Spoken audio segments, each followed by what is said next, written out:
আমার আজকের ভিডিওতে থাকছে হোমমেড নুডলস তৈরি, সাথে থাকছে রান্না এবং সংরক্ষণ টিপস। নুডলস তৈরির জন্য একটি বাটিতে নিয়ে নিচ্ছি 1 কাপ আটা, পরিমাণ মতো লবণ ও পানি দিয়ে একটা পাতলা ব্যাটার তৈরি করে নিব। পানিটা কুসুম গরম হলে ভালো হয়। এমনভাবে ব্যাটারটা তৈরি করতে হবে যেন কোনো গুটি না থাকে।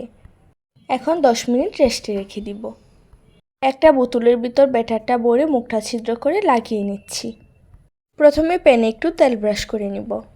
এবার গুঁড়িয়ে গুঁড়িয়ে নুডলসগুলো তৈরি করে নিব। 1-2 সেকেন্ডেই নুডলসটা হয়ে যায়। এভাবে একে একে আমি সবটা ব্যাটার দিয়ে নুডলস তৈরি করে নিব। এভাবে চাইলে বাসায় খুব সহজেই নুডলস তৈরি করে নিতে পারেন। সবগুলো বানানো হয়ে গেলে এভাবে রোদে শুকিয়েও সংরক্ষণ করতে পারেন। আবার এর মাঝে অল্প তেল দিয়ে মিশিয়ে এয়ারটাইট বক্সে ভরে নর্মাল ফ্রিজে 1 সপ্তাহের মতো সংরক্ষণ করতে পারেন। রান্না করার পর নুডলসটা কেমন হয় সেটাও আমি শেয়ার করছি। প্রথমে পেঁয়াজ মরিচ ডিমগুলোকে ঝুরঝুরে করে ভেজে নিচ্ছি। এরপর নুডলসটা দিয়ে একটা ম্যাজিক মশলার প্যাকেট দিয়ে দিচ্ছি। এই তো দেখতে কত সুন্দর লাগছে।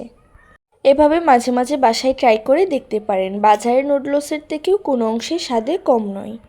ভিডিওটি ভালো লাগলে অবশ্যই শেয়ার করবেন। ছোট একটি লাইক দিয়ে পাশে থাকবেন। আল্লাহ হাফেজ।